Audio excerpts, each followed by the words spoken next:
आपने कई बौद्ध सन्यासियों या योगियों के जीवन के बारे में सुना होगा, लेकिन क्या आप तिब्बत में बुद्ध के अवतार माने गए उस योगी की कहानी जानते हैं जिसने एक नहीं, दो नहीं, बल्कि 80 से 85 लोगों को एक ही समय में मौत के घाट उतार दिया था।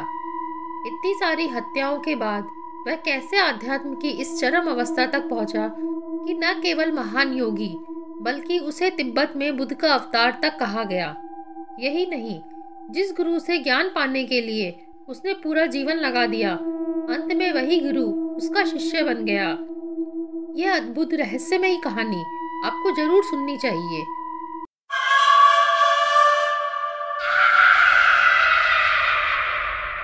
नमस्कार दोस्तों, हमारे चैनल अद्भुत रहस्य में आपका स्वागत है। हिमालय की गोद में है तिब्बत और तिब्बत के सुदूर भीतरी हिस्से में बसाता वह गांव क्याडाचा। 11वीं सदी की बात है। क्याडाचा का एक अमीर परिवार खुशियों में डूबा हुआ था। उन्हें कोई अंदेशा भी नहीं था कि उनके सर पर कितना बड़ा खतरा मंडरा रहा है। मौत तांडव कर रही है।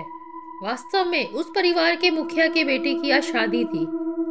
वे इतने खुश थे कि उन्होंने इतने छोटे से गांव से भी निमंत्रण देकर 80 लोगों को बुलवा लिया था। वहां शादी के मंगल गीत गाए जा रहे थे। सभी खुशी की मस्ती में डूबे झूम रहे थे। लेकिन वहां से कुछ दूर एक 16 वर्षीय लड़का क्रोध और दृढ़ता की मूर्ति बना एक भयानक एकांत गुफा में अपने तांत्रिक अनुष्ठान में लगा हुआ था। उस गुफा में रहस्यमयी सन्नाटा था। अनुष्ठान की अग्नि जल रही थी। तंत्र क्रिया के लिए कुछ पुतले भी रखे थे और भी अनुष्ठान से संबंधित अजीबोगरीब सामग्रियां थी। लड़की की आंखें बंद थी और चेहरे की नसें क्रोध के मारे खिंची हुई थी। वे अपने मुंह से कुछ मंत्र लगातार बोल रहा था और जैसे जैसे समय गुजर रहा था उसके मुंह से निकल रहे मंत्र की गति भी बढ़ती जा रही थी और अब उसका बोलना गर्जना में बदल गया था। भयानक मंत्रोच्चारण के साथ वह कुछ ऐसी क्रियाएं कर रहा था जो हमारी समझ से बाहर हैं। कुछ ही देर में बाहर बादल घुमड़ने लगे। जहां विवाह समारोह चल रहा था वहां चारों ओर से बादल घिर आए और अचानक भयंकर ओलावृष्टि शुरू हो गई। ओलों का आकार सामान्य से बहुत बड़ा था। एक ओले का प्रहार ही किसी के प्राण हरने के लिए पर्याप्त था। देखते ही देखते बिना संभलने का मौका दिए उन ओलों ने विवाह समारोह में शामिल 80-85 लोगों को मौत के घाट उतार दिया। यहाँ जानवर की तरह एक एक करके लोग मर रहे थे और गुफा में वह 16 वर्षीय तांत्रिक खुशियां मना रहा था। हर एक मौत मानो उसे गहरा सुकून दे रही थी। उस खुखार किशोर तांत्रिक ने इतनी भयानक ओलावृष्टि की कि वह सारा स्थान जहाँ विवाह समारोह चल रहा था ओलों में दब गया और उसमें सम्मिलित 80 से 85 लोगों की सामूहिक कब्रगाह बन गई। कौन था वह तांत्रिक जिसने मात्र 16 वर्ष की आयु में ही ऐसी सिद्धियां प्राप्त कर ली थी? वह तांत्रिक था मिलारेपा। कैसे इतने लोगों के हत्यारे तांत्रिक को सारी दुनिया बुद्ध का अवतार बताती है? आइए जानते हैं महान तांत्रिक, कवि और महान योगी मिलारेपा के बारे में, उसकी चमत्कारी शक्तियों के बारे में जो उन्हें भगवान बुद्ध की तरह महान बना देती हैं। मिलारेपा का जन्म 1052 ईस्वी में तिब्बत के मंडयुल गुड़थड़ प्रांत के क्याडाचा में हुआ था। मिला उनका पारिवारिक नाम था।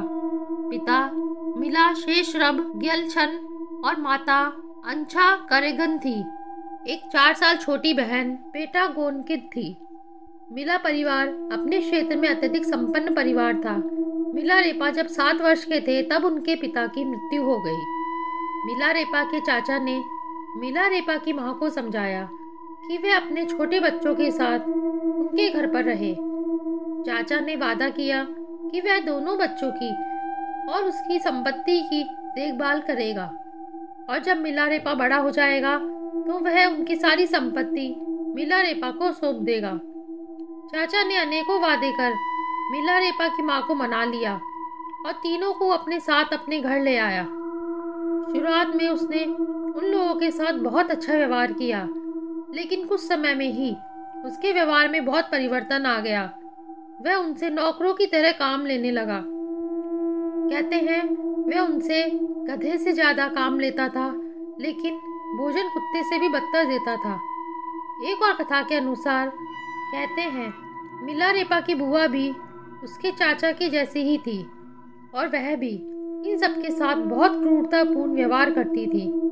तंग आकर मिलारेपा की माँ ने अकेले रहने का फैसला किया और अपनी संपत्ति वापस मांगी, लेकिन फिर उसे पता चला कि उनकी सारी संपत्ति पर उस चाचा ने कब्जा कर लिया है। मिलारेपा की माँ ने हर प्रयास कर लिया, लेकिन किसी ने उसका साथ नहीं दिया। चाचा सबके सामने इन लोगों से मारपीट करता था और इन्हें भूखा भी रखता था। 7 साल का मिलारेपा यह सब देखते और सहते हुए 15 साल का हो चुका था। लगातार अपमान और प्रताड़ना से वह गुस्से की भावना लेकर बड़ा हो रहा था और वह किसी भी तरह अपने चाचा और गांव वालों से बदला लेना चाहता था। अंततः वह अपनी माँ और छोटी बहन को छोड़कर काला जादू सीखने के उद्देश्य से निकल पड़ा। उसे जो भी गुरु मिलते उनसे कुछ ना कुछ सीखता जा रहा था। मिलारेपा बहुत दृढ़ संकल्पी था। वह जो भी काम करता था अपनी पूरी क्षमता से करता था और जब तक पूरा न कर ले रुकता नहीं था। कुछ ही वर्षों में वह वापस लौटा। जब तक वह अनेक खतरनाक तांत्रिक क्रियाओं में महारत हासिल कर चुका था और अनेक सिद्धियां हासिल कर चुका था। वापस लौटने पर मिलारेपा को पता चला कि उसकी माँ और छोटी बहन मर चुकी हैं। अन्य मान्यताओं के अनुसार कहते हैं कि मिलारेपा की माँ मर चुकी थी तथा बहन भिखारिन बनकर कहीं जा चुकी थी। कुछ भी हुआ हो, मिलारेपा के लिए वह असहनीय था। उसका क्रोध चरम पर पहुंच चुका था। अब वह सबसे बदला लेना चाहता था और उसे सही मौके का इंतजार था और मौका था चाचा के घर पर विवाह उत्सव। यह कहानी हम पहले ही बता चुके हैं। अपनी तांत्रिक सिद्धियों से मिलारेपा ने ओले बरसाकर 80 से 85 लोगों को मार डाला।